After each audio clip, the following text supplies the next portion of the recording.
get an update from you as on the bowl preparations generally. You're getting close to your break here. How do you feel about where you're at? Well, I think, you take a pretty significant break to some degree as you finish up final exams. You kind of you got to go through a little bit of a transition, kind of get them back in the right frame of mind. We did that. You're also juggling the contact period from a recruiting standpoint. So we are basically starting over our second in-season week of prep. Our plan's in. We're polishing it up as we'll finish that on Saturday, and then we'll kind of transition, give them a little bit of break before we report back to go to the bowl. You look at NC State and their defense. Does it remind you of any Pac-12 team? I think they've got some significant players in the front seven. I don't know that I don't like making comparisons, but I would say that they've got good personnel. Conceptually, they're put together really well. I think they've got an experienced staff. Obviously, their head football coach is a great defensive mind, and Coach Huxtable's been doing this a long time. So get a ton of respect for how they play, how they're coached, fundamentally and conceptually. So it's going to be a heck of a challenge for our guys, and we're looking forward to it. Chubb, there seems to be some uncertainty about whether he's going to play or not, but let's just say for now that he does play. What kind of challenges does he present? Well, I think most people, consensus would be that he's a first-round draft pick. So it's a unique opportunity for our players to prove themselves and play against a quality player. There's no question when you play a guy like that on the front, you're going to have a plan for him. But they have other significant players. They start 4 seniors along the front. They've got quality depth behind them. And it's as good of a front seven as we played against. When you're playing a game this late in the season, is there any temptation to throw more wrinkles because they have 12-game film on you? And I know it works both ways. Yeah, you certainly at this time of the year you've got plenty of time to do some quality control.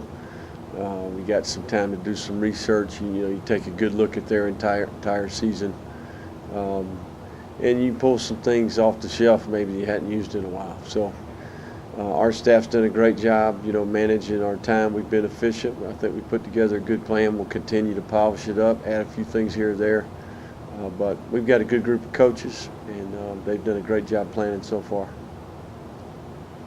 Sometimes, too, there'll be some guys that maybe, are healthier or they're better prepared. They play at a higher level than they have in the regular season. Do you have anyone that you think might jump out?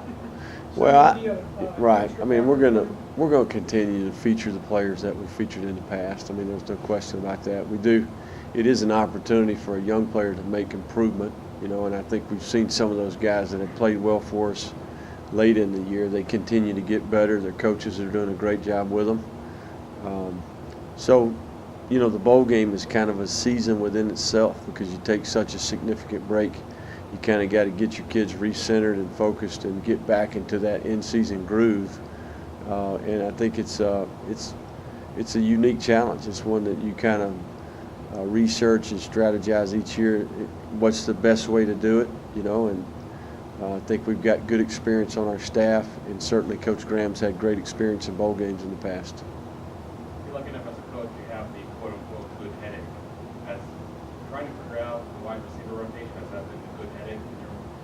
Well, it's created great competition. We're certainly able to keep them on their toes, but we've got a quality coach leading that group, and I think that's one of the reasons why we've got guys that have surfaced. And I think we've seen great development from that group. They're certainly gaining confidence, some of the young players. But anytime you've got depth at a position, it's almost the rich get richer to some degree because they have to show up each day. They've got to be engaged. They've got to have great practice habits, and therefore they get better. They make improvements. So we're fortunate in that area that we've got depth, and we've also got an outstanding coach in that room leading that room. Given the transition and the way this is all going on, do you feel comfortable going into signing day next week that things are about as good as they could be? guess Yeah, just given, right. you know, Well, I think this is, first of all, this is a first timer for everybody. So we're all filling it out. And I've made several calls to friends, you know, in different leagues in different areas of the country, kind of what's their approach, what's their strategy. I think what we've seen is, in particular, our situation, the West Coast in particular, kind of our footprint with the change at Oregon, the change at UCLA. I think we're seeing more and more young people and their families push back the decision till February, and rightfully so. But at the same time, there's some of these kids who, you know, they've got good relationships here, and they will go ahead and make their decision and sign. So,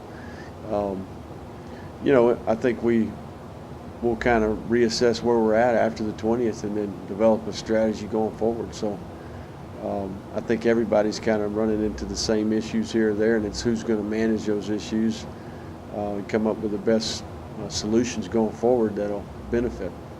How important would you say like the early signing period is in terms of having a strategy? I think the mid-year players in particular, one of the things that you kind of figure out quickly is, you know, you got a quick turnaround, and if you've got an early bowl, if your bowl has moved up a little bit, you've got a new dynamic in terms of practice and contact period at the same time. So one of the things I think we can do there is take a good look at how we can maximize our time in the future. Hopefully you're playing bowl games that are later, right? And you don't have to do that. So certainly goes back to the rich get richer to some degree. So, but that being said, you know, we'll adjust. We'll have a good plan, and we certainly got smart people in the building, and we'll put a good plan together and go execute it. have you had a chance, I know Edwards has been out and about, you know, talking to recruits and whatnot, have you had a chance to stay in contact with him, and how's that going, just your dialogue? It's been outstanding. I think Coach is a professional. You know, he's certainly got great wisdom, great experience. I think that I had a chance to be with him, you know, in recruiting, you know, in the contact period, and that was an awesome experience. So the reception has been great. You know, I think immediately his name and his presence registers with them. They know who he is. They've watched him on TV. They remember him as a coach and a player. So certainly been a great experience for me, and I think it's going to be an awesome benefit for our players. Do you talk to him every day or every couple of days? Yeah, every couple of days. And does he want to know what's going on here? I think he's got a pretty good pulse. You know, I think really you kind of have to turn your attention toward, you know, what's prevalent now, you know, and that's the contact period for him. So once we get done Sunday, you know, then we can kind of change gears and zero in on what's important going forward. Has he told you he's planning to come to the game? I don't know that. Yeah, don't know that. Sounds like he's not. Yeah. All right. Thanks, Coach. All right, guys.